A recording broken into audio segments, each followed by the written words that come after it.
बिस्मिल्लाहिर्रहमानिर्रहीम। अब exercise 3.6 cover करेंगे आज हम। इससे पहले ये अब आसान है। अगर आपने पीछे से इंटीग्रल अच्छी तरह इंटीग्रेशन अभी तक समझ ली है तो ये इंतहाई आसान है। इसमें सिर्फ नई बात ये है, मैं पहले ही आपको बताता आ रहा हूँ और इसमें से काफ़ी थेरी मैं पहले ही आपको बता चुका हूँ। जो इसने यहाँ पर बताया, जो कुछ इसे बड़ा पहले बता देना चाहिए था। इसने इंटीग्रेशन को इंतहाई थ्योरेटिकल पॉइंट ऑफ व्यू से प्रेजेंट किया स्टूडेंट्स के सामने, और उसके बाद फिर बहुत लेट आगे इसने ये थे इसकी प्रैक्टिकल एप्लीकेशंस और थ्योरी वगैरह बतानी शुरू की है। तो ये पहले बताने का काम था। मैं आप एक्सरसाइज 3.1 में मैंने थोड़ा सा बताया था कंसेप्ट इंटीग्रेशन का कि होता क्या है, और एक्सरसाइज 3.2 की थ्योरी में मैंने ये ड्राइव भी करवाया था। ये इधर अभी मैं इसको दोबारा आपको ये ड्राइव करवा दूंगा। ये वाला फार्मूला ऊपर ड्राइव करवा चुका हूँ मैं इसको। जाके आप देख सकते हैं। ये 3.2 में मैंने ऐसे वो जो स्ट्रेट लाइन की इक्वेशन थी उसको फिर इस तरह जो डिफरेंट पार्ट्स में डिवाइड करके ऐड किया था इंटीग्रेशन से। वहाँ मैं ये इंटरवल्स में डिवाइड करके ये क्या हो रहा है सारा मैं आपको एक्सप्लेन कर चुका हूँ कि integration area under the curve बताती है, जबकि डिफरेंशिएशन एक पॉइंट के ऊपर स्लोप को बताती है।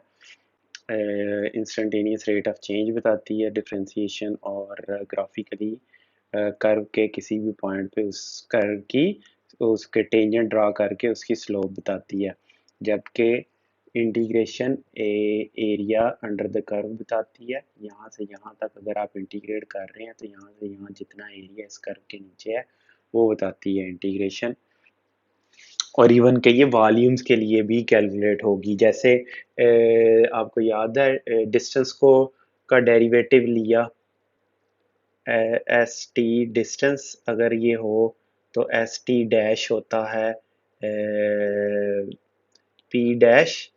एस टी डैश इज वो वेलोसिटी होती है, और उसके बाद वेलोसिटी को डेरिवेटिव लें तो एक्सेलरेशन हो जाता है, और एक्सेलरेशन का डेरिवेटिव लें तो वो जर्क हो जाता है। और इसी तरह अगर आप लेंथ को डी एक्स को इंटीग्रेट कर दें तो ये लेंथ कोई आ जाएगी आपके पास। इसको ज़ीरो से एल का अभी ये इंटरवल ये बताता हूँ कि ये क्या हो रहा है। ये डेफिनेट इंटीग्रल है, और इसको अगर आप डबल इंटीग्रल इसका कर दें डी वाई और डी एक्स के ऊपर तो ये आपको इसका एरिया बता देगा। और अगर आप इसको ट्रिपल इंटीग्रेट कर दें डी वाई डी एक्स कर लें पहले, चाहे D X D Y D Z अगर आप करें तो ये आपको क्यूब मिल जाएगा। D X D Y D G zero to L zero to L zero to L आपको इस क्यूब का ये वॉल्यूम बता देगी ये इंटीग्रेशन ट्रिपल इंटीग्रेशन। तो इंटीग्रेशन में भी ये डबल इंटीग्रेशन और ट्रिपल इंटीग्रेशन आपकी बुक के स्कोप से बाहर है, और सिर्फ हम सिंगल इंटीग्रेशन पढ़ेंगे और ये डेफिनेट इंटीग्रल हम पढ़ने लगे हैं। ये थ्योरी मैं आपको बता रहा हूँ। मैं अभी एक प्रैक्टिकल एग्जांपल से ये मैं आपको एक्सप्लेन कर देता हूँ। ये सारा कंसेप्ट मैं पहले एक्सप्लेन कर चुका हूँ कि ये हो क्या रहा है। ये अपर सम और लोअर सम अभी मैं आपको बता देता हूँ, और ये देखें ये सारा कुछ मैं आपको पहले एक्सप्लेन ये करके आ चुका हूँ पीछे। अभी हम वो कर लेते हैं ये कंसेप्ट। वही देखें मैंने लिमिट लगवाई थी ना एन की इन्फिनिटी तक, और मैंने कहा था ये सम फिर कन्वर्ट हो जाता है इंटीग्रेशन में। इसको कैलकुलेट कर लें। मैं अभी आपको दोनों कैलकुलेट करके दिखाता हूँ एग्जांपल में। ये आपको इंटीग्रल, अब तो आपको इंटीग्रेशन आती है ना। ये 1 to 3 वो लिमिट बता रहा है, यानी कि वो कह रहा है कि इस x को, ये जो एक स्ट्रेट लाइन है उसे x इज इक्वल टू 1 से लेके x इज इक्वल टू 3 तक, यानी कि ये एरिया अंडर द कर्व हमें चाहिए। इसको इस हिस्से को वो एक्सक्लूड कर रहा है। बस ये इसका मतलब 1 to 3 इसे डेफिनेट इंटीग्रल कहते हैं। वो मैं अभी थोड़ा सा आपको बता देता हूँ, बाकी इसमें कोई बताने वाली चीज़ नहीं है। और दूसरा वो जो मैं पहले बताया 3.1 में और 3.2 एक्सरसाइज की थ्योरी में मैं ये चीज़ें कंसेप्ट आपको एक्सप्लेन करके आ चुका हूँ। जाके वहाँ से दोबारा देख लें उन लेक्चर्स को तो ज़्यादा बेहतर रहेगा। अब हमने देखना है कि डेफिनेट इंटीग्रल क्या होता है, जो कि यहाँ पे दिया हुआ कुछ भी नहीं। इनडेफिनेट इंटीग्रल क्या होता था आपको याद है कि इनडेफिनेट इंटीग्रल में मैंने बताया था कि क्यों सी साथ लिखते हैं। एफ ऑफ एक्स को जब आप इंटीग्रेट करते हैं तो चलें एफ डैश एक्स को कह लें तो एफ ऑफ एक्स प्लस सी आ जाता है साथ। क्यों ये आता है सी? वो इसलिए आता है कि यहाँ चलें इसे छोड़ें, इसको इंटीग्रेट करके एक नया फंक्शन आया। एफ ऑफ एक्स को हमने इंटीग्रेट किया, एक नया फंक्शन आया। या इसकी पर्टिकुलर एग्जांपल लेनी है तो इसको कर लें natural log of x plus c. C क्यों आया? क्योंकि हमें नहीं पता कि जब ये डेरिवेटिव का इन्वर्स होता है ना, इसका डेरिवेटिव लें, सी वन रखें साथ टू रखें कोई भी कांस्टेंट रखें, उन सब का डेरिवेटिव वन ओवर एक्स ही आएगा। तो हमें क्या पता जो वन ओवर एक्स है उसका जब इंटीग्रेशन लिया था वो किस डेरिवेटिव का था। वन ओवर एक्स में सारे ही कन्वर्ज हो रहे हैं ना। L N X plus one कर दें प्लस टू कर दें थ्री कर दें कोई भी कांस्टेंट कर दें, सब का सब डेरिवेटिव लें वन ओवर एक्स ही आएगा। तो जब रिवर्स करेंगे तो हमें नहीं पता कि कहाँ किसका डेरिवेटिव वन ओवर एक्स था। तो जर्नल फॉर्म में फिर लिख देंगे और क्वेश्चंस में ये बड़ा इंपॉर्टेंट होता है। ये अभी आगे चल के आपको इस एक्सरसाइज में लास्ट एक्सरसाइज में पता चल जाएगा कि इसकी बड़ी इंपॉर्टेंस है। और ये भी मैं आपको बताऊं कि फ़र्ज़ करें मैं आपको कहूँ जी कि ये टू एक्स प्लस टू, ये एक्स इसका डेरिवेटिव लें। पहला डेरिवेटिव क्या होगा? Two X plus two. दूसरा डेरिवेटिव क्या होगा? टू। तीसरा डेरिवेटिव क्या होगा? ज़ीरो। अब यहाँ से डेरिवेटिव लेके कंस्ट्रक्ट करना है यहाँ तक तो कैसे होगा? पहले इसको जब आप इंटीग्रेट करेंगे तो एक कांस्टेंट आ जाएगा सी।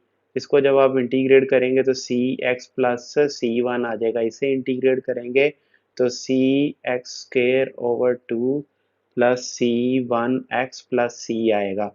ये देखा, जहाँ पर हमारे पास वन है उधर सी ओवर टू आ गया, जहाँ पर टू है सी आ गया, जहाँ पर वन है वहाँ पर सी आ गया। अब सी टू कह लें इसको।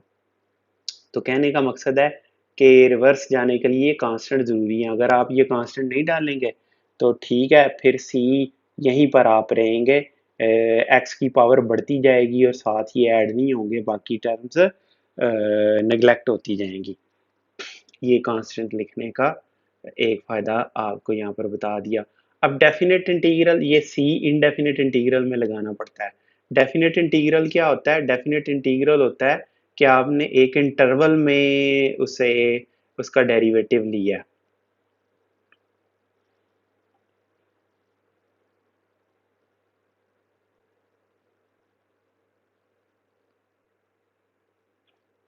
डेफिनेट इंटीग्रल क्या है? इनडेफिनेट इंटीग्रल में फ़र्ज करें इसका इसका इंटीग्रल ले रहे हैं हम, ये एफ ऑफ एक्स है एक्स के इक्वल। इसको जब आप इंटीग्रेट करेंगे F of x D F X X D of X, it will be X square over two plus C. Indefinite integral है। इनडेफिनेट इंटीग्रल में क्योंकि ये इंटरवल नहीं ना पता हमें कि किसके ऊपर इंटीग्रेट किया है तो इसलिए साथ ये लगाना पड़ेगा। जबकि अगर मैं इसे बता दूं आपको कि ये जी डेफिनेट इंटीग्रल है, यहाँ से यहाँ तक हम इसको इंटीग्रेट कर रहे हैं, तो फिर उस केस में यहाँ इसको जैसे ऊपर उसने दिया वन से लेके थ्री तक इंटीग्रेट कर रहे हैं, तो उस केस में इंटीग्रेशन ये हो जाएगी one two three F of x x के इक्वल है डी एफ एक्स, तो ये x square plus two one से थ्री हो जाएगी। और इधर इसका क्या मतलब है? वन से थ्री तक हम, और इसको कैलकुलेट कैसे करेंगे? पहले एक्स की जगह थ्री रख दें, थ्री स्क्र ओवर टू। अब माइनस इस पूरे को माइनस करेंगे, इसमें से सब्ट्रैक्ट क्या करेंगे?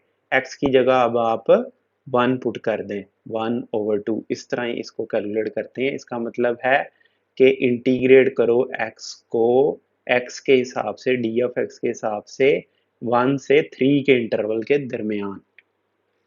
तो ये देखें, अगर ये लिमिट ना होती तो ये स्टार्टिंग पॉइंट से एंडिंग पॉइंट तक इंटीग्रेट कर रहा है, उसमें से हमने बता दिया नहीं जी एंडिंग पॉइंट हमारा 3 है और स्टार्टिंग पॉइंट हमारा 1 है। तो जो एरिया ये टोटल आया उसमें से ये एरिया निकाल दो, तो वो इसी तरह निकलेगा। ये एरिया अंडर द कर्व बताता है ना, डेफिनेट इंटीग्रल का ये कंसेप्ट है कि ये यहाँ से यहाँ से समझ लें कि 1 से 3 तक इंटीग्रेट करो, या ये समझ लो जी कि ये स्टार्टिंग पॉइंट से 3 तक इंटीग्रेट किया, उसमें से ये स्टार्टिंग पॉइंट से यहाँ तक इंटीग्रेट करके ये एरिया निकाल दो, और वो इस तरह कैलकुलेट किया जाता है। एक और मिसाल, अब इसको कैलकुलेट कर लें आप, 9/2 -1/2 8/4 आ जाएगा। अब दोबारा इंटीग्रेट करें इसको, कोई भी और ले लें, एक्स स्क्वेयर ले लें, एक्स स्क्वेयर को इंटीग्रेट कर रहे हैं हम 1 से 2 तक कर रहे हैं इसको इंटीग्रेट, तो ये 3/2 3 आ जाएगा, और 1 to 3 आ जाएगा, 1 to 2 आ जाएगा। अब 2 की जगह रख दें, एक्स की जगह 2 रख दें, तो 2 की पावर 3/3 माइनस 1/3, और ये आ जाएगा 8/3 माइनस 1/3 7/3। ये आ जाएगा जी आपके पास आंसर 7/3 आ जाएगा इसका एरिया यहाँ से यहाँ तक। अच्छा, अब इस केस में आप पूछें जी कि वो हमने सी क्यों नहीं ऐड किया, तो उसके एक जवाब तो ये है कि इनडेफिनेट इंटीग्रल में हमें पता नहीं होता कि ये किस फंक्शन का इंटीग्रल था, किस फंक्शन का डेरिवेटिव था, तो इसलिए लगाना पड़ता है। या दूसरा आंसर इसका ये है कि ठीक है सी लगाया हमने, और जब आप इधर लगाएंगे ऐसे 3/2 प्लस सी और 1 to 2 करेंगे, तो ये आएगा 2 की पावर 3 प्लस सी माइनस 1 की पावर 3/3 माइनस सी, तो सी से कट जाएगा, ये आंसर आ जाएगा आपका। इसका ये भी एक आंसर हो सकता है। तो खैर के सी से कैंसल आउट हो जाता है, इसलिए डेफिनेट इंटीग्रल में इसकी हमें ज़रूरत नहीं पड़ती। जैसे मर्जी इसको समझ लें, डेफिनेट इंटीग्रल में सी की ज़रूरत नहीं होती, जबकि इनडेफिनेट इंटीग्रल में सी लाजमी हमें चाहिए होता है। ये आगे चल के हम देखेंगे, आखिरी एक्सरसाइज में सी देखिएगा कितना इंपॉर्टेंट रोल प्ले करेगा। अब आए थेरी, मैं इसकी सारी आपको बता चुका हूँ, ये कंसेप्ट मैं आपको बता चुका हूँ कि ये इस तरह इंटीग्रेशन कैसे फाइंड आउट करते हैं। अच्छा, अब बात ये है कि एक तो ये integration area under the curve देता है, और दूसरा यहाँ से अगर इंटीग्रेशन के फार्मूले ड्राइव करने हो तो वो कैसे होते हैं। डेरिवेटिव के आपको याद है ना कि dy/dx, या इसे f वो ये होता था df/x, जबकि f(x) is equal to y के इक्वल था ना, y is equal to this one, और ये होता है लिमिट x अप्रोचेस टू 0, और डेल्टा x कर लें या h कर लें, एक ही बात है, f(x) plus delta x minus f(x). आपको याद होगा जो भी थेरम्स इसका x का डेरिवेटिव किया था, x की पावर n का फार्मूला ड्राइव किया था नेचुरल लॉग का, सारे के सारे जितने भी फार्मूले थे वो इस फंडामेंटल फार्मूले से ड्राइव हुए थे। तो इसी तरह इंटीग्रेशन इस फंडामेंटल फार्मूले से ऊपर जो आपको बताई है वहां से ड्राइव हुई हुई है। ज़ीरो से लेके चले, जर्नल फॉर्म में लिखनी है हमने, तो इस फार्मूले से ये ड्राइव हुई हुई है। चलें नीचे इधर लिख देते हैं कि ये इसके इक्वल है limit n approaches to infinity और k approaches from 0 to n, और आगे हमने लिखना है एफ ऑफ एक्स के, और डेल्टा एक्स के कर लें, ये इसको हमने कैलकुलेट करना होता है। ये ऊपर भी मैं आपको बता चुका हूँ, ये इसके इक्वल होता है ये सारा।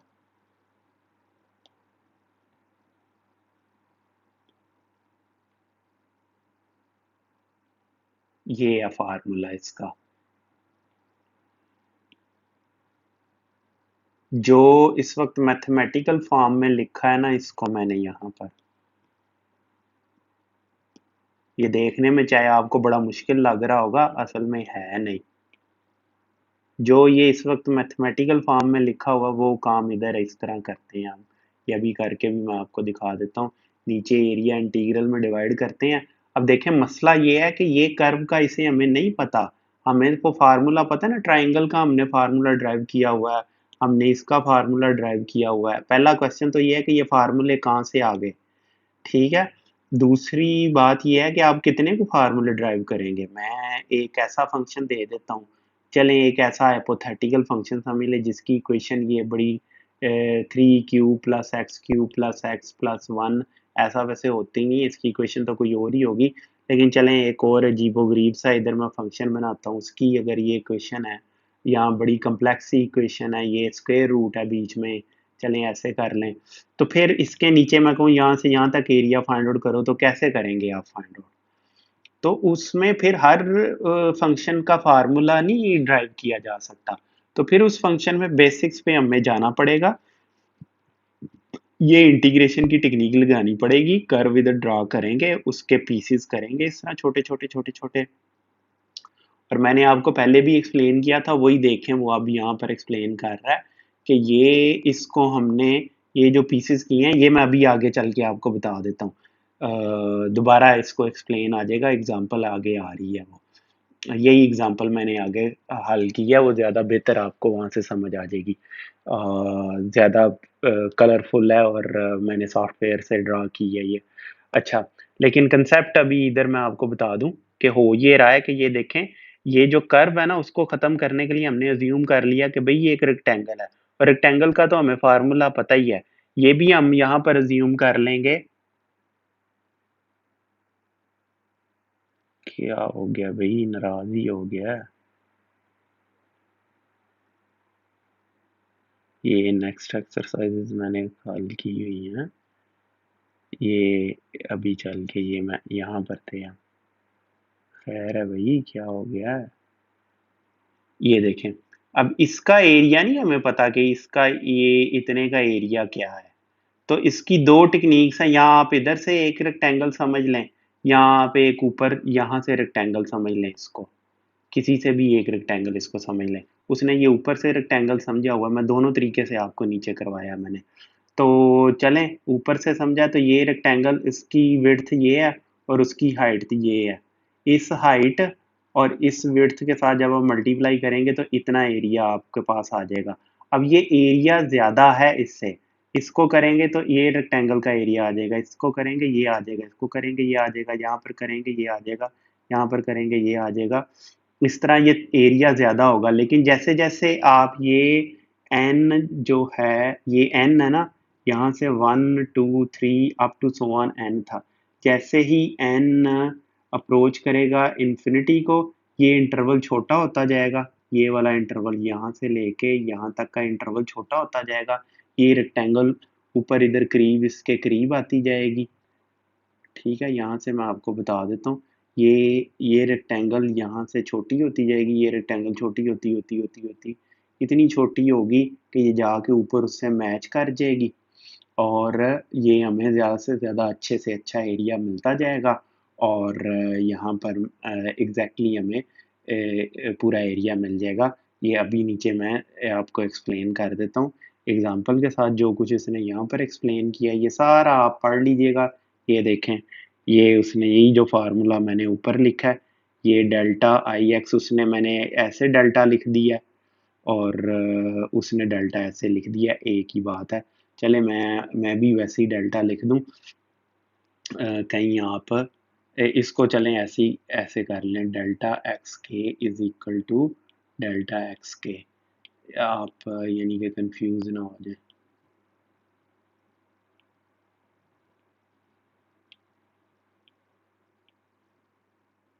ऐसे कर लें, एक ही बात है, वैसे डेल्टा लिख लें या ऐसे डेल्टा लिख लें। अब इसमें पहले ये सम और लिमिट अब आपको आती है। सम आपने फर्स्ट ईयर की 6 चैप्टर में पढ़ा, ये आपने यहाँ फर्स्ट चैप्टर में सेकंड ईयर के पढ़ा। तो अब चलते हैं प्रैक्टिकल एग्जांपल की तरफ। कहने का मकसद ये है कि फार्मूला ये है, कोई भी फंक्शन आ जाए आपको उसकी इंटीग्रेशन नहीं आती कि किस तरह करनी है। नेचुरल लॉ की भी वैसे तो हमने डेरिवेटिव से भी हम ड्राइव कर लेते हैं इसको डेरिवेटिव से भी एक तरीका है, वो ज़्यादा आसान तरीका था। आपने देखा था कि कैसे ट्रिक लगा लगा के डेरिवेटिव से फार्मूले इंटीग्रेशन के बनाए थे, क्योंकि वो इनवर्स प्रोसेस था। कि जैसे ही उसने ये कहा कि जी इसकी इंटीग्रेशन बताओ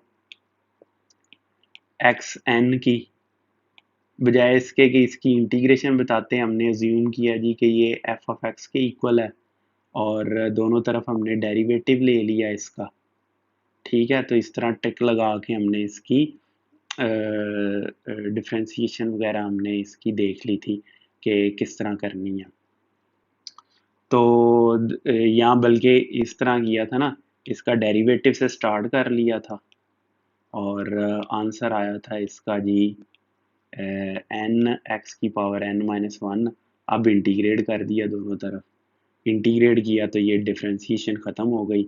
अब यहाँ पर n की जगह n प्लस वन पुट कर दिया तो ये n प्लस वन आ गया, क्योंकि इधर हमें एक्स एन की चाहिए थी ना। तो ये n प्लस वन और integrate x n d x आ गया। n को दोनों साइडों पे डिवाइड कर दिया n प्लस वन से। तो ये हमें इस ट्रिक के ज़रिए हमने इंटीग्रेशन का फार्मूला ड्राइव कर लिया।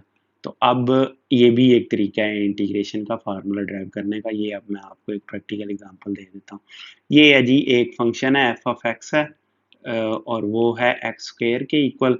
उसको 0 से 1 तक प्लॉट किया हुआ है, लेकिन इसको 1 को आप समझ लें कि ये लेंथ एल तक है।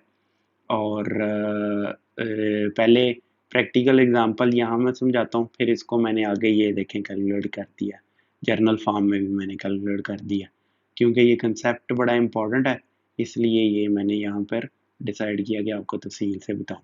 ये देखें, सॉफ्टवेयर में मैंने उसको कहा कि ये फंक्शन करो। ये परेशान नहीं होना, ये सॉफ्टवेयर बताऊँगा भी और इसको तफसील से हम पढ़ेंगे भी। इसमें मैं आपको सारा एफएससी का मैथ इसमें डायरेक्ट आपको करके वीडियो शेयर कर दूंगा। मैं अभी दो वजूहत की वजह से सॉफ्टवेयर को नहीं बता रहा। एक ये कि इसके बगैर हमने समझा हुआ है मैथ, तो आपको अगर सॉफ्टवेयर नहीं भी अवेलेबल तो फिर भी आपको डिसहार्ट नहीं होना चाहिए। आपके कंसेप्ट्स पे कोई ख़ास फ़र्क नहीं पड़ने लगा।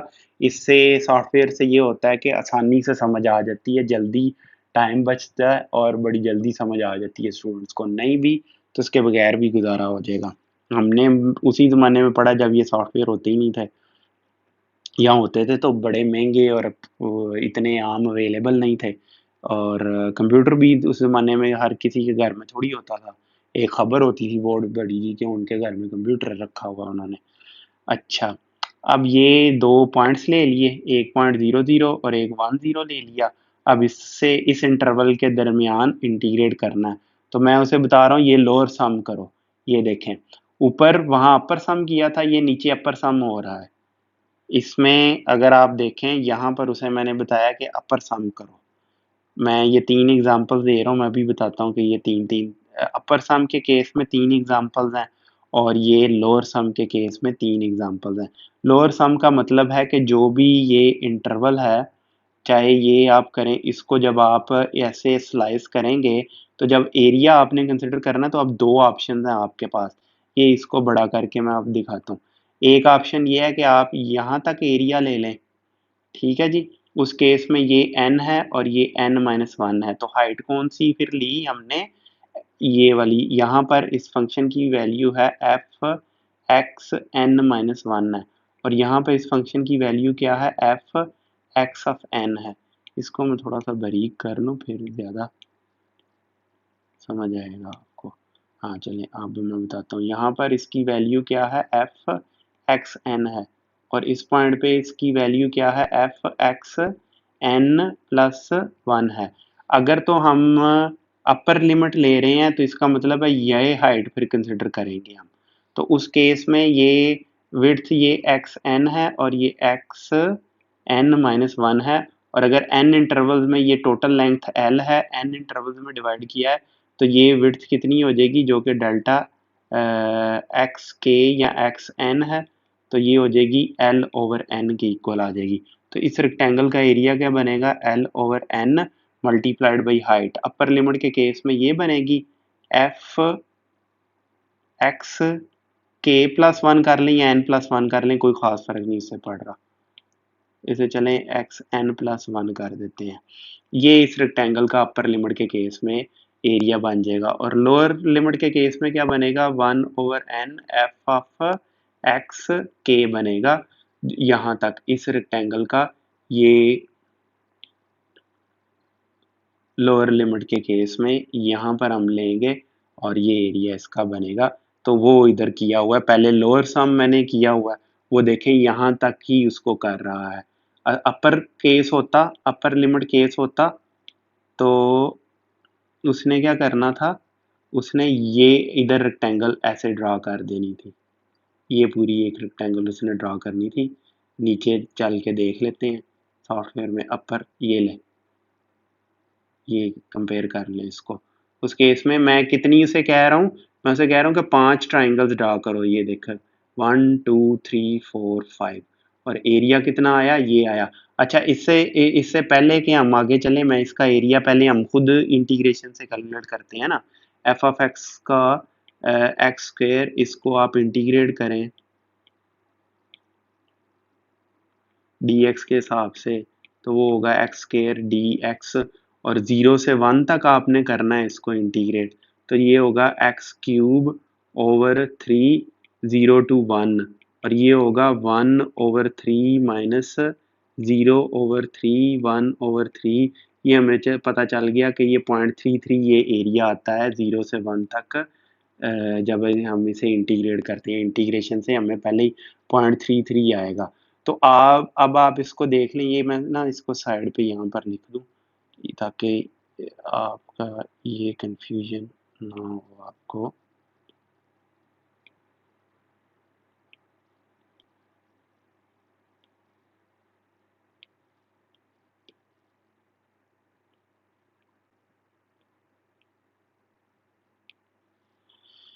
ये लें, ठीक है जी। और इसमें देखें बहुत आसान है सॉफ्टवेयर, जब बताऊंगा तो आप देख लीजिएगा। ये फंक्शन यहाँ लिखा, उसे मैंने कहा कि फंक्शन को 0 से 1 के दरमियान प्लॉट करो, नहीं तो उसने ये ऊपर ले जाना था, इधर ले जाना था इसको, तो उसने बस इतना ही फंक्शन फिर ड्रॉ किया और शो भी वही किया। मैंने उसे कहा कि यहाँ एक पॉइंट बनाओ, उसने ए बना दिया। मैंने उसे कहा यहाँ 1 और 0 पे एक पॉइंट बनाओ, उसने बी बना दिया। यहाँ पर उसे मैंने कहा एक नंबर कंसिडर करो, उस नंबर की वैल्यू 0 से 10 के दरमियान हो सकती है, उसने कर लिया एक नंबर। और उस नंबर को अब मैंने कहा लोअर सम करो इस फंक्शन एफ को पॉइंट एक्स ए से लेके एक्स बी तक, यानी कि एक्स एक्सिस का पॉइंट, ये पॉइंट यहाँ से लेकर यहाँ तक, इसको इसका सम लो। और n5 है, ये n5 रखा हुआ है ना, तो n5 जब था तो ये 0.24 आया। आप देखें कि लोअर लिमिट है, आपको साफ नजर आ रहा है कि लोअर लिमिट ना ये वाला इतना एरिया छोड़ जाएगी, यहाँ पर इतना जितना है ना, इसमें ये छूट जाएगा, ये एरिया छूट जाएगा, ये एरिया छूट जाएगा। जब आप लोअर लिमिट से इंटीग्रेट कर रहे हैं, ये एरिया छूट जाएगा, ये एरिया छूट जाएगा, और इस केस में ये एरिया छूट रहा है। ऑफ कोर्स आपको इजीली देख सकते हैं कि ये एरिया इससे 0.33 जो कि ओरिजिनल वैल्यू है उससे कम होगा, और यहाँ पर ए, इसीलिए जो कि एरिया है, ये देखे ना ए लोअर सम कि इनको सम करो, इसे करो, इसे करो, इसे करो, वो 0.24 है। जैसे ही मैंने n की वैल्यू बढ़ाई, ये देखिए अब ट्राइंगल्स, जो ट्राइंगल यहाँ तक आई थी, अब उसका लोअर सम ऊपर तक चला गया। अब आप इजीली देख सकते हैं कि ये ट्राइंगल ज्यादा एरिया इस कर्व के नीचे कवर कर रही हैं बजाय कंपैरेटिवली इसके। 5 ट्राइंगल्स जब आपने ली तो कम एरिया कवर हुआ, जैसे ही आपने ट्राइंगल्स की तादाद बढ़ाई, रेक्टेंगुलर सॉरी ट्राइंगल नहीं, रेक्टेंगुलर्स की तादाद बढ़ाई, तो ये एरिया ज़्यादा कवर होना शुरू हो गया, ये देख लें। और ऊपर ये 0.24 कवर किया था एरिया, 0.33 में से यहाँ पर 0.285 कवर हो गया एरिया। जैसे ही n की वैल्यू बढ़ाते जाएंगे, ये 0.33 के करीब चला जाएगा। मैंने अब नेक्स्ट एग्जांपल में क्या किया, मैंने n बहुत ही ज़्यादा ले लिया, n मैंने 1000 कर दिया, और ये देखें 1000 किया तो वो अब रेक्टेंगल्स बेचारा दिखा भी नहीं सकता, इतनी ज़्यादा उसने लाइनें लगाई हुई हैं इतने छोटे एरिया में, तो कोई भी एरिया नीचे से नहीं बाकी बचा। और ये देखें 0.33 आ गया ये आंसर। ठीक है जी। तो ये अब आपको कंसेप्ट इसका 100% क्लियर हो जाना चाहिए। अब इसी को अपर लिमिट के हिसाब से मैंने किया, यहाँ पर मैंने साइड से ये क्लिप कर दिया, ठीक है, तो जगह की वजह से, लेकिन यहाँ पर मैं आपको दिखा रहा हूँ कि ये अपर लिमिट यहाँ कैलकुलेट किया, अपर लिमिट लिखी है, यहाँ पर अपर लिमिट अपर सम किया। अपर सम का मतलब ये है कि ये जो रेक्टेंगल्स आप ड्रा कर रहे हैं ना इस कर्व में, ये देखें यहाँ तक वो ट्राइंगल लेके गया है, ये इस ट्राइंगल का जो राइट साइड है वो अब इस एज के साथ है, इस ट्राइंगल के राइट एज ये लेगा, ये यहाँ पर ये लेगा, यहाँ पर ये लेगा, यहाँ पर ये लेगा, यहाँ पर ये, जबकि ऊपर वाले केस में ये लिया था और ये छुट्टी गया था, ये कंसिडर ही नहीं हुआ था इसमें। यहाँ पर ये हाइट ली जाएगी, ये हाइट ली गई है, ये हाइट ली गई है, जबकि फ़र्क आप अब खुद इसको देख लीजिएगा, इनमें फ़र्क तलाश आप खुद कर सकते हैं। और इस केस में देखें कि एरिया ज़्यादा आ रहा है, ये ट्राइंगल्स ये एरिया भी सारे का सारा इसके नीचे कवर कर रही हैं, और ये ऊपर ये एक्स्ट्रा एरिया है, क्योंकि एरिया एक्स्ट्रा है तो ये आंसर फिर 0.33 से ज़्यादा आना चाहिए, वही देख लें ये ज़्यादा आ रहा है। अब इस केस में जैसे ही हमने ये इंटरवल, ये नंबर ऑफ ट्राइंगल्स मैंने 10 कर दी, तो अब ये जो एरिया ऊपर जो एक्स्ट्रा एरिया वो कम हो गया, इसलिए देखें कि आंसर 0.44 कर लेना इसको, वहां से होकर ये 0.38 तक आ गया। अब जैसे ही मैंने बहुत ज्यादा नंबर ऑफ ट्राइंगल्स की, तो ये फिर हमें एरिया 0.33 मिल गया, ये और इस केस में कन्वर्ज हो गए, जैसे ही एन बढ़ा ये हमें आंसर दोनों मिल गए। तो यहाँ से आपको अब कंसेप्ट अच्छा खासा क्लियर हो जाना चाहिए। अब जो थोड़ा बहुत रह गया, बल्कि ये एग्जांपल तो मैं पहले भी आपको दे चुका हूँ, लेकिन चलें अब इस केस में मैंने एक्स स्क्वायर वाली एग्जांपल आपकी बुक ने दी है तो मैंने कहा मैं भी दे दूं। अब वही किया, इंटरवल्स में डिवाइड किया। अब आप देख लें ये फंक्शन एफ ऑफ एक्स है और ये length X is equal to L तक है, और फिर यहाँ पर इसकी फंक्शन की वैल्यू L2 हो जाएगी। और इस केस में अगर मैं ये फंक्शन है, अगर ये एक्स के कर दूं मैं इधर, ये देखें पहले मैंने उसी फंक्शन को इंटीग्रेट किया डेफिनेट इंटीग्रल से, और 0 से एल तक इसे इंटीग्रेट किया तो L³/3 आएगा, वही जो ऊपर आ रहा है वही इधर आ रहा है। अब इसमें कोई रॉकेट साइंस नहीं है। और अब वही इंटीग्रेशन, पहले मैंने सिर्फ लिमिट नहीं अभी अप्लाई की, लिमिट एंड पे जाके अप्लाई करूंगा इधर। तो पहले सिर्फ ये समेशन कैलकुलेट करनी है, समेशन इंतहाई आसान है। समेशन कह रही है कि भाई ये जो इंटरवल हमने किया है वो इंटरवल क्योंकि सेम है, वो ये सारे के सारे इंटरवल सेम है, उसको मल्टीप्लाई करो, एफ ऑफ एक्स के प्लस वन करेंगे तो इसका मतलब है कि अपर सम कर रहे हैं हम, जो ऊपर मैंने बताया ये। और अगर के एक्स करेंगे, एफ ऑफ एक्स के करेंगे तो वो लोअर सम लेगा, इस केस में जो हम हाइट ले रहे थे वो वाली नीचे वाली हाइट लेगा। इस केस में अपर एक्स प्लस वन करेंगे तो ऊपर वाली हाइट लेगा ये फंक्शन। ये हो रहा है अपर सम और लोअर सम, अब आपको समझ आ जानी चाहिए। लोअर सम के लिए इधर एक्स के आएगा, दोनों से जब एन अप्रोच करेगा इन्फिनिटी को सेम आंसर आ जाएगा। मैंने एक्स अपर सम लिया, एक्स के प्लस वन कर दिया इसको। अब ये देखें कि ये क्योंकि इंटरवल 0 से एल तक लेंथ थी, उसको एन इंटरवल्स में किया तो टोटल फिर लेंथ कितनी हो जाएगी, L/n हो जाएगी। ये लेंथ मैंने L/n कर दी है। अब ये समेशन क्योंकि के ऊपर हो रही है तो ये कांस्टेंट हो गया, इसे बाहर ले जा सकते हैं, इसलिए L/n बाहर ले आया हूँ। तो एफ ऑफ एक्स के, ये स्क्वायर के है, F of X is equal to X square के, तो ये एक्स के प्लस वन स्क्वायर हो गया। और 0 से n तक हमने इसको ऐड करना है। अब के की वैल्यू 1 पुट करें तो x1 आ जाएगा, 2 पुट करें तो x, सॉरी 1 पुट करें, 0 पुट करें तो 1, 2 पुट 1 पुट करें तो 2, 2 पुट करें तो 3, up to so on x की पावर n तक आएगा। अब x1 की वैल्यू क्या है, x1 ये है, ये x1 है, ये यहाँ पर x2 है, ये n की वैल्यूज, ये n की वैल्यूज एक्स की वैल्यू एल ओवर एन है, x2 की वैल्यू ये यहाँ तक है ना, ये है ना x1 यहाँ तक है ना, यहाँ से 0 से लेके यहाँ तक, तो वो कितनी है एल ओवर एन है, ये उसमें एल ओवर एन ऐड हो गई x2 में, तो 2l ओवर एन बन गई, ये 3l ओवर एन यहाँ से यहाँ तक की लेंथ है। ठीक है, यहाँ से यहाँ तक की लेंथ कितनी है एन एल ओवर एन, तो n l over n l ही होती है, तो ये एल ही है ना यहाँ से यहाँ तक की लेंथ। ठीक है जी, तो इसमें अब आप पुट कर दें ये वैल्यूज इनकी, इन सब में ये वैल्यूज आप पुट कर दें, तो उसका स्क्वायर हो रहा है, x1 स्क्वायर है ना, ये स्क्वायर कर रहे हैं हम क्योंकि ये एफ ऑफ एक्स स्क्वायर था, तो स्क्वायर हो रहे हैं अब ये सारे, स्क्वायर किया l over n square common ले लिया, ये l cube over n cube आ गया, 1 square plus 2 square plus 3 square up to so on n की पावर एन स्क्वायर आ गया।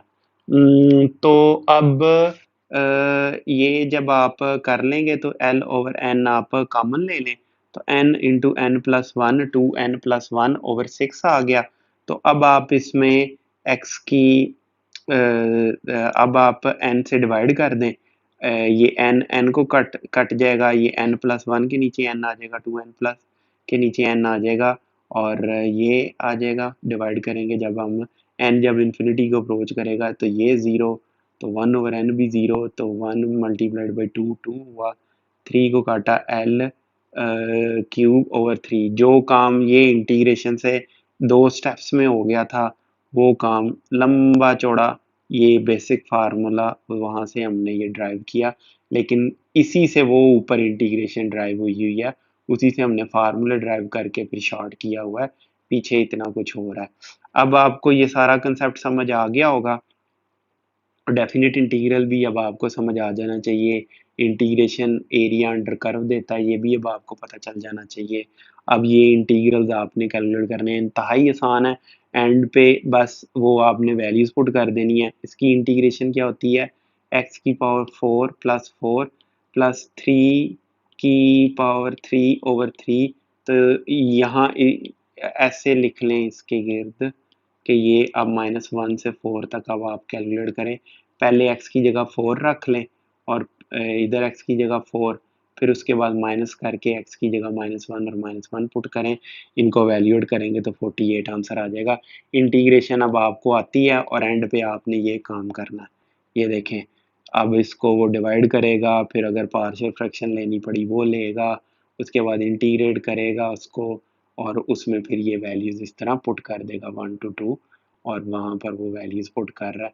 सारे के सारे ये क्वेश्चन इसी तरह, कोई भी नई चीज़ नहीं है, यहाँ पर इसको डिवाइड करें, मे बी यहाँ पर पार्शियल फ्रैक्शन लेनी पड़े, और उसको जब आप कैलकुलेट करेंगे तो ये आंसर आ जाएगा। अब इनमें से कोई भी ऐसी चीज़ नहीं है जो पहले आपको नहीं करवाई गई, इसलिए मैं इंटीग्रेशन अब आपको इतनी डिटेल में नहीं बता रहा, और ना ही ये कैसे कैलकुलेट होते हैं।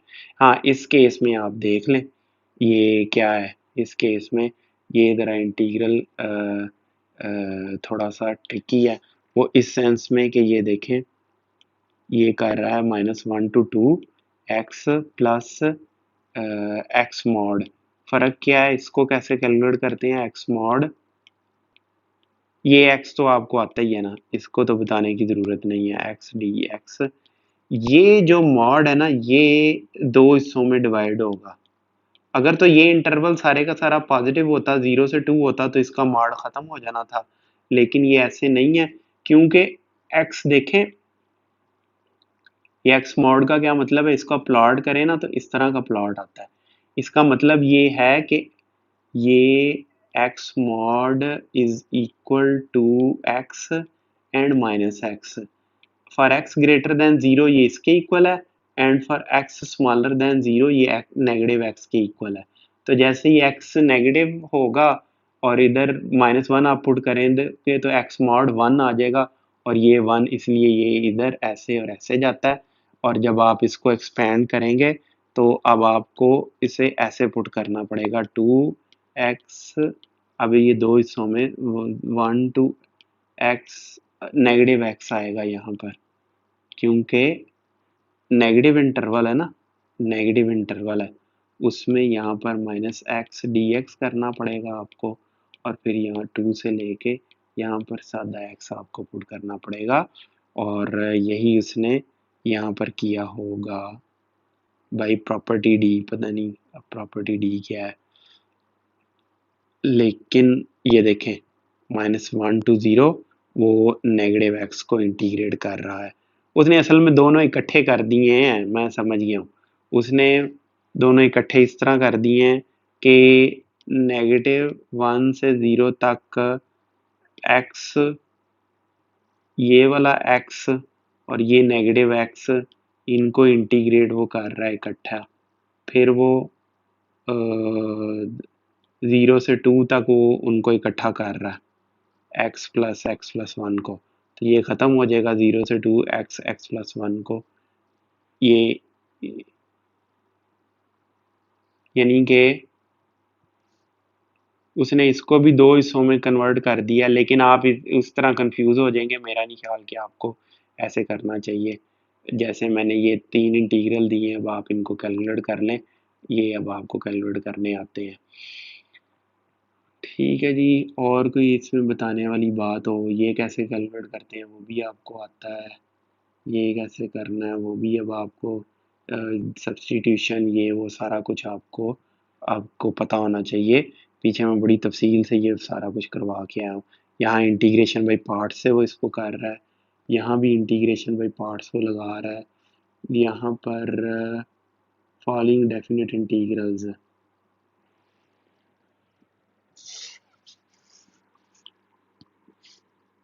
अच्छा अच्छा, वो उसने ये डेफिनेट इंटीग्रल ये 3 दे दिए, तो वो कह रहा है कि इनको कैलकुलेट करो। तो इसके लिए आप देखें, अच्छा एक दो प्रॉपर्टीज आपको बतानी है इसकी, तो फिर आगे चलते हैं, क्योंकि यहाँ पर वो छोटी छोटी इस्तेमाल होंगी हैं, तो वो कॉमन सेंस, लेकिन फिर भी बताना ज़रूरी है उनको। जी, ये 4 थ्योरम्स हैं छोटे छोटे, ये आपको पता होने चाहिए। एक तो अभी एक्सप्लेन कर दिया कि डेफिनेट इंटीग्रल ए से बी तक जो हम लेते हैं वो एरिया अंडर द कर्व बताता है in interval A to B. तो उसका प्रूफ वो कह रहा है कि ऊपर आर्टिकल 3.61, ये अभी डिटेल में हम पढ़ के आ चुके हैं। और दूसरा ये है, ये भी हमें पता कि फ़र्ज़ करें कि ये एफ ऑफ एक्स है, उसका इंटीग्रल फाई ऑफ एक्स है, ए टू बी से इंटीग्रेट करना है।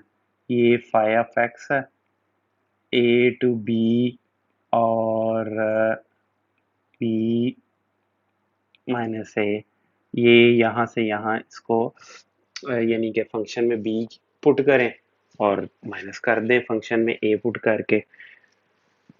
ये भी एग्जांपल से हम देख चुके हैं। ये दो काबिले गौर है कि ये देखें कि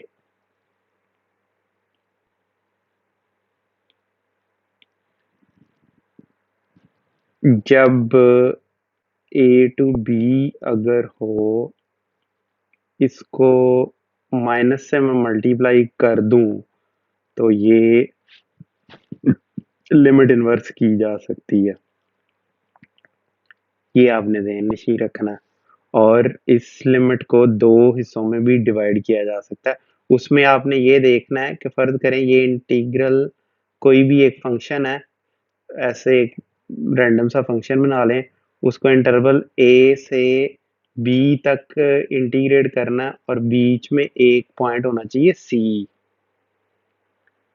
ठीक है, फिर इसको दो हिस्सों में कन्वर्ट किया जा सकता है, a to b f of x D F x. तो इसे लिखा जा सकता है a to c f of x D F x plus c to b f of x D F x. इसका मतलब है कि पहले यहाँ से ए से बी तक इंटीग्रेट करो, फिर उसमें ऐड कर दो ये एरिया, ये टोटल एरिया ए से बी जिस कर्व के नीचे, वो इसी है ना कि पहले ए से सी का एरिया हो, उसमें ऐड कर दें ये, तो ये टोटल एरिया आ जाएगा आपके पास। तो इसको इन 4 थ्योरम्स को आपने याद रखना है। छोटे छोटे हैं लेकिन बड़े अहम हैं, बहुत काम के हैं। जहाँ इनकी ज़रूरत पड़े वहाँ बहुत ज़बरदस्त तरीके से अपना काम बखूबी निभाते हैं। अब यहाँ पर वो इंटरवल्स वही थ्योरम्स की ज़रूरत पड़ेगी हमें कि वो कह रहा है कि ये दिया हुआ, ये दिया हुआ, ये दिया हुआ है, तो ये कैलकुलेट करें -3 से 3 तक। अब यहाँ पर आप देखें ये -2 से 1, 1 से 3, -2 से 1 तक है। इसको ये कैसे करेगा भाई? ये मे बी यहाँ पर ये गलती की हो इसने, ये -3, ये -3 से 1 होगा, या ये -2 है या ये -3 है, ऐसे नहीं हो सकता। नीचे देखें, ये देखा -2 से 3 तक था, ये कैलकुलेट करना हमने, -2 से 3 तक कैलकुलेट करना, और इसको कैलकुलेट करना है -2 से 1 तक, -2 से 1 तक एफ ऑफ एक्स हमें पता है। अच्छा, फिर वो वहाँ प्रॉपर्टी लगाएंगे आप, ये 2 बाहर आ जाएगा और एफ ऑफ एक्स को इंटीग्रेट करेंगे, और -2 से 1 तक जी एफ एक्स दिया हुआ है, ये भी कर लेंगे आप, -2 से 3, -2 से 1 एफ ऑफ एक्स करेंगे, और फिर -2 से 1 आप जी एफ एक्स करेंगे। तो ये इजीली आप कैलकुलेट कर सकते हैं, इनमें कोई मुश्किल नहीं है। एग्जाम्पल अब आप देख लें। अब नेक्स्ट आ रहे हैं ये इंटीग्रल, इंटीग्रेशन आपको आती है और एंड पे आपको पता है कि वैल्यूज़ कैसे पुट करनी है और किस तरह एडिशन सब्ट्रैक्शन करनी है, क्योंकि इसकी इंटीग्रेशन देखें, ये x की पावर 1/3 है और ये 1 की इंटीग्रेशन है, और एंड पे आपको पता है ना कि अब आप x की जगह 1 रख देंगे, माइनस x की जगह -1 रखेंगे, वो प्लस होके 2 हो जाएगा। अब ये आपको कैलकुलेट, x की जगह आप 1 पुट करेंगे और ये -1 की पावर 4/3 अब आपने कैलकुलेट करनी है, और जैसे ही आप कैलकुलेट करेंगे यहाँ पर आपको ये 2 वैल्यू मिल जाएगी, 1 से 1 माइनस करें 0 हो जाएगा और ये 2 आपको मिल जाएगा। तो कहने का मकसद है इंटीग्रेशन, और उसके बाद जस्ट ये मैथमेटिकल अलजेब्रा रह जाता है पीछे, इसलिए मैं कोई तफसील से ये आपको नहीं बताऊंगा, सॉल्यूशन ये आपके सारे सामने है। और अब आप देखेंगे यहाँ इसको इंटीग्रेट करना कोई मुश्किल है, अब आपको होना चाहिए कि भाई ये तो हमें आता है और इतना आसान है, ये क्यों बता रहे हैं आप, तो मैं एक्सप्लेन नहीं करूँगा यहाँ पर। और ख़ासकर उस वक्त जब के सॉल्यूशन मैंने दे दिया हुआ, ना सॉल्यूशन दिया होता तो मैं बताता ऐसे कर लें, ऐसे कर लें, ऐसे कर लें।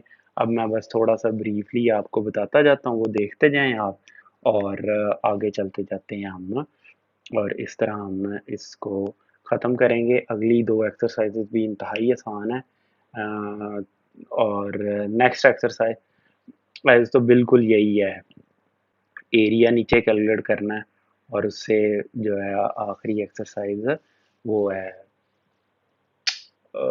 डिफरेंशियल इक्वेशन की है। चलें ये आप देखें तो फिर आगे चलते हैं, इन दोनों को ज़रा आप गौर से देख लें। ये देख लें, ये सब्सटीट्यूशन करके वो कर रहा है, सब्सटीट्यूशन के बाद फिर वो आपको वही, अच्छा जब अगर आप सब्सटीट्यूशन करेंगे ना, जैसे यहाँ पर उसने कर दिए 2x-1 की जगह उसने u पुट कर दिया है, तो ये लिमिट भी चेंज हो जाएगी उसके साथ, ये भी आप याद रखिएगा, ये बड़ा इंपॉर्टेंट कंसेप्ट है। ये x की वैल्यू -2 से इधर तक जा रही है, अब u की वैल्यू क्या हो जाएगी, जब x -2 है तो u किसके इक्वल होगा, 2 -2 -1 -4 5 के इक्वल आ जाएगा। तो ये देख लें -5 आ गया, जिधर वो इंटीग्रेट हो रहा था -2 से 0 तक, वो -5 to 1 हो गया, -5 to 1, -1 कैसे आया, क्योंकि x 0 है, ये -2 से 0 है ना, ये डी एफ एक्स के हिसाब से इसे इंटीग्रेट कर रहे हैं, तो x जब 0 है, ये वाला 0 हमने लिया है x, और u में यहाँ पर पुट कर दें 2x2 इंटू 0 -1, तो ये आ जाएगा -1। अब आपने यहाँ से -5 से -1 तक इसको इंटीग्रेट किया और ये वैल्यू आपको मिल गई है -1 और ये -1। चलें, इस तरह आपको ये पता चल गया कि ये इंटीग्रेट कैसे हुआ। यहाँ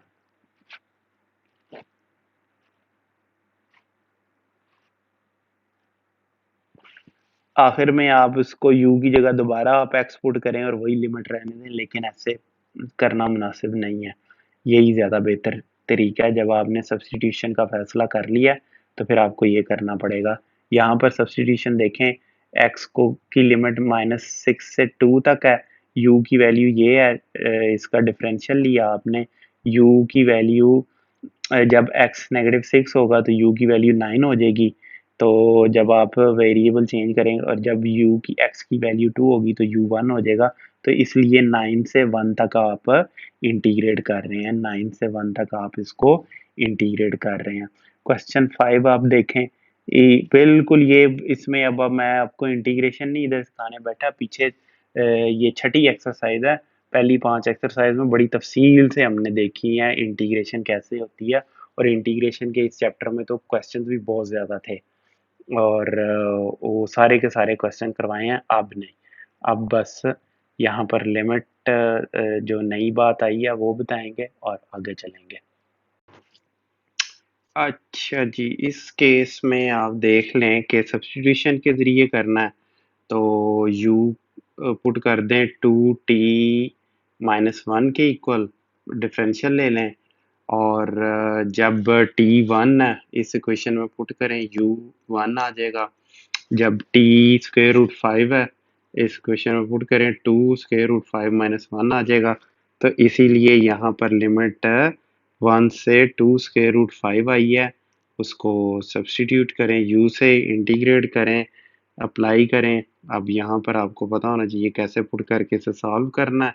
सॉल्व करें, ये आ जाएगा। ये सिंपल थोड़ा सा टफ है, लेकिन सिंपल अलजेब्रा है, इसलिए मैं एक्सप्लेन नहीं कर रहा। फिर अब इस इक्वेशन में यहाँ पर इसे इंटीग्रेट करना है, इसको सब्स्टिट्यूट कर लें, u को एक्स स्क्वेयर माइनस 1 के डिफरेंशियल लें, 2x dx आ जाएगा, और x dx, ये x into D x half D you के इक्वल आ जाएगा। अब यहाँ पर x2 पुट करें तो 3 के इक्वल आ जाएगा u, और x के रूट 5 के इक्वल पुट करें तो u इसके इक्वल आ जाएगा। और अब सब्स्टिट्यूशन हुई, ये इंटीग्रेशन चेंज हुई फोर, हाँ ये स्क्वायर रूट 5 4 आया, ये u स्क्वायर रूट 5 पता नहीं क्यों लिख दिया मैंने, इसे ख़त्म करें। 3 से 4 तक इंटीग्रेट करें half square root u D U को, ये सिंप्लीफाई करें, ये आंसर आ जाएगा। अब इसे इंटीग्रेट करना, ये तो खैर पहले ही ऊपर नीचे 2 से मल्टीप्लाई करें, नेचुरल लॉग इसके, इस ख़त्म। इसको एक्सपेंड करके चाहे इंटीग्रेट कर दें, चाहे इसको हाँ एक्सपेंड करके इंटीग्रेट कर दें, उसने ऐसे किया है। अब इनका ये इंटीग्रेशनें आपको आती हैं, उसमें वैल्यूज़ पुट करें, लिमिट कैलकुलेट करें, डेफिनेट इंटीग्रल कैलकुलेट करें, और बात ख़त्म।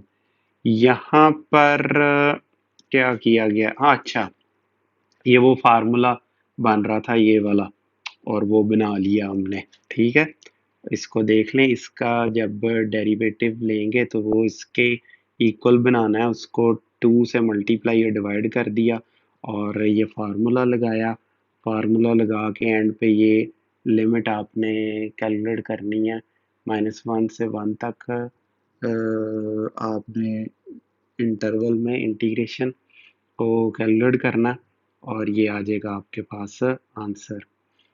अब इस केस में आपने इंटीग्रेट करना 0 से 3 तक, और ये वो फार्मूला होता है टेंजेंट इनवर्स का, वो किया, वहाँ पे वैल्यूज़ पुट की, लिमिट की, और ये टेंजेंट इनवर्स 3/2 आया, और टेंजेंट इनवर्स 0/3, यहाँ पे वैल्यूज़ पुट करके π/12 आपके पास। इस क्वेश्चन में ये तो इंतहाई आसान है, काज का इंटीग्रल साइन होता है, ये दो लिमिट्स अप्लाई कर दें, अपर लिमिट और लोअर लिमिट, तो ये डेफिनेट इंटीग्रल कैलकुलेट हो जाएगा। इस केस में ये देखें, इसका डेरिवेटिव ये होता है, तो ये वैसे तो ये पुट कर दिया, ठीक है, नहीं तो ये डायरेक्ट भी किया जा सकता था कि x प्लस 1 ओवर एक्स का डेरिवेटिव ये है, तो इसके ऊपर वो फार्मूला लगा सकते हैं आप, F of x into F dash x वाला। तो ये +1 ओवर 1/2 ये इसकी इंटीग्रेशन आ जानी थी, इसे 1 से 2 तक इंटीग्रेट कर दें, वही आई है, ये पुट करके भी वही आई है।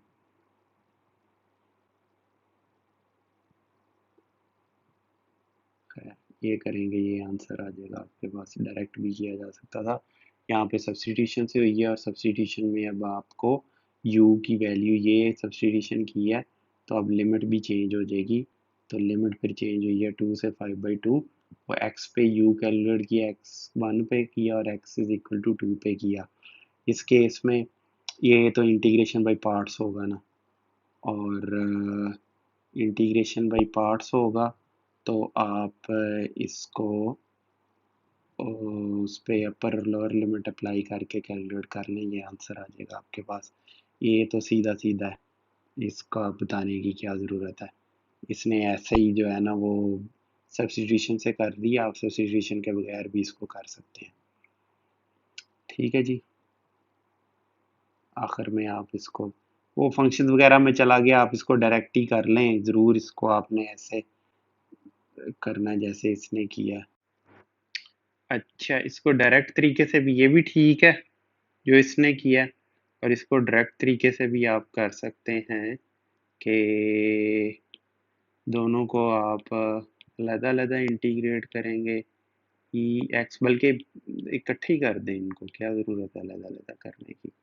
ई की power x by two half minus e की power x by two minus half, और अब ये आ जाएगा,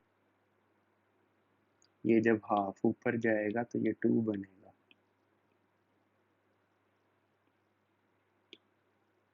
ये 2 बनेगा, ये 2 बनेगा, ये 2 बनेगा, 2 से 2 1 आएगा, तो ये हाफ में कन्वर्ट हो जाएगा, और यहाँ 2 आएगा। अच्छा, ये था, इधर भी वो माइनस हाफ से डिवाइड हो रहे थे, ये दोनों यहाँ पर माइनस हाफ से डिवाइड हो रहे थे, तो यहाँ पर आकर ये 2 बनेगा, और ये अंदर आके 2 बनेगा, और इधर ये आके 2e+1 2 बनेगा, और इसको जब आप मज़ीद सिंप्लीफाई कर सकते हैं, और ये अब बन गया कंप्लीट।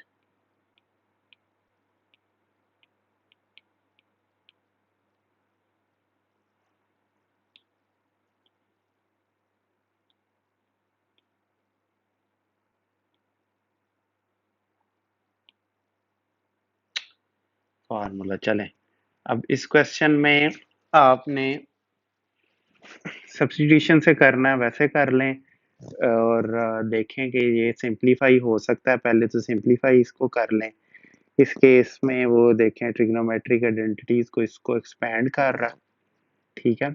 cos 2 थीटा किसके इक्वल होता है, 2 cos स्क्वायर थीटा -1 के, तो ये -1 1 को कैंसिल करेगा, ये आ जाएगा, दोनों साइडों पे नीचे डिवाइड कर दें, डिवाइड करके इजीली आप इंटीग्रेट करके और इसकी लिमिट्स पुट करके ये आंसर आप ले सकते हैं। अब आपने यहाँ पर स्टेप्स कंप्लीट करने हैं, यहाँ मैं लिख दूँ कंप्लीट स्टेप्स। ना समझ आए ना तो इसको जाके लिख लें, उसमें इतने को उसमें जाके लिख लें दोबारा, यहाँ पर 0 से π/4 1/cos थीटा, ये जाए ना आप यहाँ पर, ये सिफर यहाँ और थीटा यहाँ मौजूद है, 0 से π/4 था, पाई यहाँ मौजूद है, ये पाई है, और नीचे इसके आप 4 लिख लें, इसको आप ख़त्म करें और इसकी जगह आप थीटा लिख लें, और यहाँ पर था 1 ओवर था cos थीटा, cos थीटा, चलें इसको इंटीग्रेट कर लें, नहीं पता चलता तो इस तरह जाके आप इंटीग्रेट कर सकते हैं। तो स्टेप्स ये कोई ऐसे नहीं छोड़े कि जो आप खुद ना कर सकते हो, या वो आपको सॉफ्टवेयर ना करके दे सकता हो, तो यहाँ पर अब इस केस में इस तरह के जितने भी क्वेश्चन होते हैं ना, इनका बेहतर हल होता है कि इनको वो कर लें आप कन्वर्ट। ये cos की पावर 3 है ना, इसको थीटा की मल्टीप्लिकेशन की फॉर्म में n थीटा की फॉर्म में कन्वर्ट करें, यानी कि इसकी पावर ख़त्म कर दें। पावर ख़त्म करेंगे तो कैसे होगी? थीटा की जगह 1 minus sign square theta cos theta आया, वहाँ से उसने सब्स्टिट्यूशन से कर लिया। लेकिन अगर आप इसको चाहें तो आप इस तरह भी कर सकते हैं, 1 बल्कि 1 माइनस साइन स्क्वायर थीटा।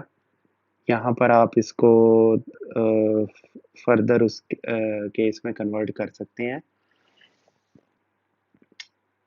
इसको ना आप लिखें cos square theta into cos theta. अब आप कन्वर्ट करें cos स्क्वायर थीटा को to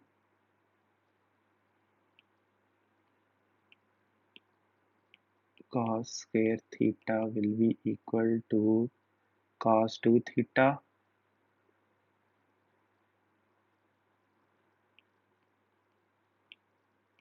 cos 2 theta is to cos square theta minus 1।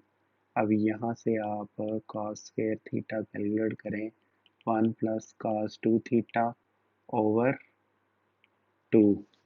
इसमें आप इसको कन्वर्ट करके भी आप पावर से जान छुड़वा के भी आप कर सकते हैं, लेकिन जो सॉल्यूशन आपके पास मौजूद है आप उसी तरह करें। और पहले cos स्क्वायर को इसमें कन्वर्ट कर दिया 1 माइनस साइन स्क्वायर थीटा में। अब u को ये पुट कर दें और इसमें ये वैल्यूज़ आप पुट कर देंगे तो ये बाकी इंतहाई आसान रह जाएगा। ये यहाँ पर डिफरेंशियल लें, उसके बाद जैसे ही थीटा ज़ीरो होगा तो u की वैल्यू अब ज़ीरो आ जाएगी। जैसे ही थीटा पाई बाई 6 होगा u की वैल्यू हाफ आ जाएगी और ये यहाँ पर पुट करके आप इंटीग्रेट कर दें। इस केस में आप देखें कि वो क्या कर रहा है, एक्सपेंड कर रहा है कॉट को 1 माइनस कोसेकेंट स्क्वायर में, और उसके बाद वो मल्टीप्लाई कर रहा है। अब वो इनको इंटीग्रेट करेगा, इसको इंटीग्रेट ये आप कैलकुलेट कर लेंगे, नहीं होगा तो सॉफ्टवेयर का सहारा ले लें और ये इसमें में भी आपको कन्वर्ट करना पड़ जाए। इसमें 1 प्लस cos 2 थीटा ओवर 2, इसमें आपको ये कन्वर्ट करना पड़ जाए। और ये तो इस पे फार्मूला लगेगा और ये इजी है। cos और कोसेकेंट नीचे ले जाएं, कोसेकेंट को साइन आ जाएगा, ये काट आ जाएगा और काट का आपको पता है कैसे फाइंड आउट करना है। नहीं समझ आ रही तो इसको फिर जाके आप फार्मूले में पुट करें और ये आपको वैल्यूज मिल जाएंगी। इस तरह आप इसका इंटीग्रल कैलकुलेट कर सकते हैं। क्वेश्चन 18 में इसको देखें, वो cos 3 cos की पावर 3t और cos t में लिखा है इसको, और फिर आपने उसको इंटीग्रेशन बाय पार्ट्स उसके ऊपर लगा दी और इजीली अब आपको पता है इंटीग्रेशन बाय पार्ट्स में उसने किसको एफ ऑफ एक्स और एफ डैश एक्स, अब इंटीग्रेशन बाय पार्ट्स का फार्मूला आपको याद होना चाहिए। तो एफ ऑफ एक्स किसको पुट किया उसने,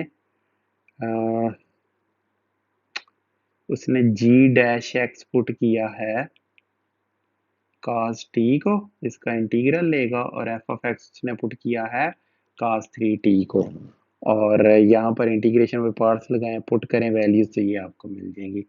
फिर क्वेश्चन 19 आप देख लें। क्वेश्चन 19 में ये तो पहले ही इसका डेरिवेटिव ये होता है साइन थीटा, इसके ऊपर वो फार्मूला लग जाएगा पावर रूल वाला और ये आ जाएगा। ये डायरेक्ट भी इसको आप कर सकते हैं इस फार्मूले के तहत, F of x into F dash x D of x, ये फार्मूला लगाएं। तो इसमें आपको नेगेटिव लेना पड़ेगा क्योंकि cos का डेरिवेटिव नेगेटिव साइन होता है। तो ये नेगेटिव साइन लेके अब आप इसके ऊपर फार्मूला लगा दें, तो ये negative into cos 3 theta over 3 आ जाएगा। cos 3 थीटा, ये देखें, ये यहाँ पर यही लगा हुआ है। ठीक है जी, तो यहाँ से ये नेगेटिव आप देख लें, लेकिन यहाँ पर मैंने सब्स्टिट्यूशन के मेथड से किया, बल्कि सॉफ्टवेयर ने सब्स्टिट्यूशन के मेथड से किया। आप इस मेथड से करना चाहें तो आप इस मेथड से कर सकते हैं। और सॉफ्टवेयर में थीटा पुट किया था, उसने ऑटोमेटिकली इसको एक्स में पुट कर दिया। अब ये बाकी स्टेप्स करने इसके आप पर छोड़े, इस मेथड से ज़्यादा इजी है। ये नींद आ रही है, लेकिन मैं ये एक्सरसाइज ख़त्म करके सोना चाहता हूँ। अभी जुमाई आई है मुझे।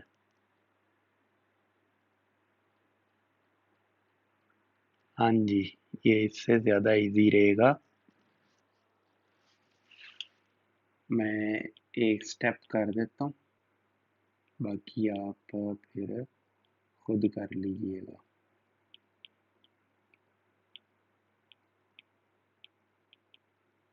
Negative cos 2 theta into sine theta D theta.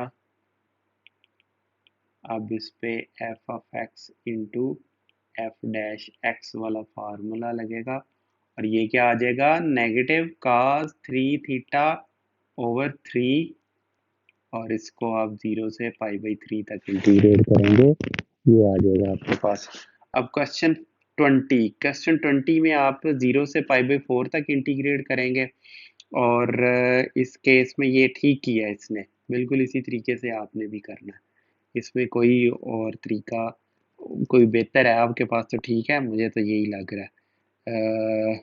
इसमें इसको आप साइन और काज में कन्वर्ट कर दें, इनको मल्टीप्लाई कर दें, और फिर इनको अलग-अलग करके इंटीग्रेट कर लें। और इसकी इंटीग्रेशन ये देखें, ये टेंजेंट स्क्वायर है, टेंजेंट स्क्वायर को आप सीकेंड में कन्वर्ट करके कर सकते हैं। नहीं समझ आएगी तो इसको फिर दोबारा इसके ऊपर अलग-अलग सॉफ्टवेयर में आप जाके कर लें, और इसको आप वो उसी फार्मूले में कन्वर्ट कर दें कि sine cos 2 theta is equal to 1 minus 2 sine square theta. तो यहाँ से आप साइन स्क्वायर थीटा की value 1 minus cos 2 theta divided by 2 आ जाएगी, और ये यहाँ पर पुट करके आप यहाँ से वैल्यूज़ ले सकते हैं। इस केस में ऊपर नीचे को सीकेंड से मल्टीप्लाई करें, ये जब इससे मल्टीप्लाई होगा तो टेंजेंट थीटा प्लस 1 आएगा। अब देखें कि इसका डेरिवेटिव ये सीकेंड इसके इक्वल होता है, ये natural log of tangent theta plus 1 आ जाएगा। लेकिन सब्स्टिट्यूशन मैंने कर दी, और फिर सब्स्टिट्यूशन आप करेंगे तो आपको लिमिट भी चेंज करनी पड़ेगी। लिमिट लेके आप करेंगे तो ये आ जाएगा, जब टी ज़ीरो हो तो टी 1 आ जाएगा, थीटा जब ज़ीरो हो, इधर थीटा ज़ीरो लिखना चाहिए था, थीटा जब ज़ीरो हो तो ये आ जाएगा, और थीटा π/4 हो तो टी ये आएगा, और 1 से 2 तक अब आप इसको इंटीग्रेट करेंगे। इस केस में वो फिर इसको दो में स्प्लिट करना पड़ेगा। मॉड का मैंने आपको बताया था कि कैसे करते हैं। इसको जब आप दो में स्प्लिट करेंगे तो वो मैं यहाँ पर आपको बता देता हूँ। दो में ये कैसे स्प्लिट होगा, -1 से 5 तक ये होगा negative x minus 3 D x होगा, प्लस 0 तक, -1 से, ये 0 से 5 तक आप करेंगे एक्स माइनस 3 डी एक्स, इसको आप इंटीग्रेट करके ये 10 के इक्वल आ जाएगा। अब इस केस में ये तो सीधा सीधा सा क्वेश्चन है, इसको एक्सपेंड करें ऊपर और इसको डिवाइड कर दें और फिर इसको इंटीग्रेट कर दें। इसमें और इससे ज़्यादा एक्सप्लेन नहीं करना चाहिए। इसको वही पार्शियल फ्रैक्शन में भी आगे नहीं, पार्शियल फ्रैक्शन के बगैर ही हो रहा है। इसको स्प्लिट कर दें, x square minus one over x divide कर दें, ये एक्स प्लस वन आ गया, इसकी इंटीग्रेशन आती है आपको, ये नेचुरल लॉग x+1 आ गया, ये एवेल्यूएट कर लें। यहाँ पर आपको पार्शियल फ्रैक्शन लगानी पड़ेगी। और पार्शियल फ्रैक्शन आपको पता है कि वो उसमें सॉफ्टवेयर से कैलकुलेट करता हूँ। और ये पार्शियल फ्रैक्शन कैलकुलेट हुई हुई है क्वेश्चन 25 की।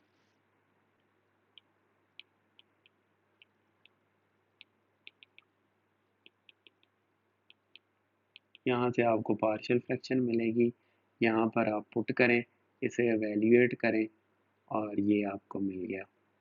ये क्वेश्चन 16 है और ये दोनों पे इधर उधर डिवाइड कर दें, नहीं तो हाँ वही डिवाइड करके इसको काज स्क्वायर को यहाँ यहाँ पे डिवाइड कर दें, यहाँ पे कर दें और फिर इंटीग्रेट कर लें। इस केस में ऊपर नीचे 1 माइनस साइन एक्स से मल्टीप्लाई करें और ये 1 माइनस साइन एक्स आएगा। इसको ये जो काज स्क्वायर एक्स आया दोनों पे डिवाइड कर दें। ये फार्मूले कन्वर्ट, ये सीकेंट स्क्वायर का इंटीग्रेशन टेंजेंट होता है, सीकेंट इंटू टेंजेंट की इंटीग्रेशन ये होती है। कहानी ख़त्म।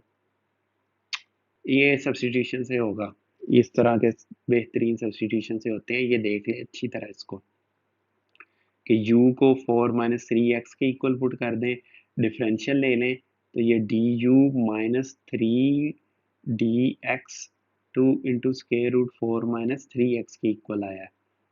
और अब इसको स्क्वायर करें, ठीक है। ये देखें स्क्वायर करें, ये 3x 4 माइनस यू स्क्वायर के इक्वल आया। इसको स्क्वायर करें तो ये 3x और ये dx over square root 4 minus three इसके इक्वल आया। तो माइनस थ्री ये dx ओवर 4 3 dx यानी कि ये इतना जो है वो इसके इक्वल आया और बाकी ये 3x जो है वो इसके इक्वल 4 माइनस यू स्क्वायर के इक्वल आया। तो ये जब आप यहाँ पर पुट करेंगे डी एक्स इनकी जगह जब आप पुट करेंगे -2/3 du और ये 3x की जगह 4 माइनस यू स्क्वायर ओवर 2। इसको आपने इंटीग्रेट करना जो कि उसने यहाँ किया और 10/9 आ गया। ये अच्छी तरह इसको गौर से देख लें, ये दिमाग की बत्ती जला सकता है ये क्वेश्चन, नहीं समझेंगे तो। यहाँ मैं ये पुट कर दूँ कि यहाँ से यहाँ, यहाँ से यहाँ और फिर यहाँ से यहाँ, ऐसे चल रहा है ये क्वेश्चन। ये अच्छा सब्स्टिट्यूशन ही कर दिया उसने, साइन एक्स को उसने टी के इक्वल पुट किया, ठीक है जी। और डेरिवेटिव ले लें और इसमें पुट कर दें इजी साइन एक्स। हाँ ये सब्स्टिट्यूशन से काफ़ी इजीली हो जाता। टी इसके ऊपर पार्शियल फ्रैक्शन आपको लगानी पड़ेगी। ये देखें यहाँ तक मैं आया और मैंने दोबारा सॉफ्टवेयर इस्तेमाल किया, उसने पार्शियल फ्रैक्शन किया, ये आंसर आपके पास आ गया। इसको कैलकुलेट करना है तो u को cos x के इक्वल ले लें और बाकी अब आप खुद समझदार हैं। ये यहाँ पर मैं आपको अच्छी तरह दिखा दूँ, इस क्वेश्चन को देख लें, कोई इसमें मुश्किल नहीं है इसलिए मैंने ज़्यादा एक्सप्लेन नहीं किया। चलें ये अब आपकी एक्सरसाइज ख़त्म हुई, अब नेक्स्ट एक्सरसाइज 3.7 शुरू करेंगे। इजाज़त दीजिए, अस्सलाम वालेकुम, अल्लाह हाफ़िज़।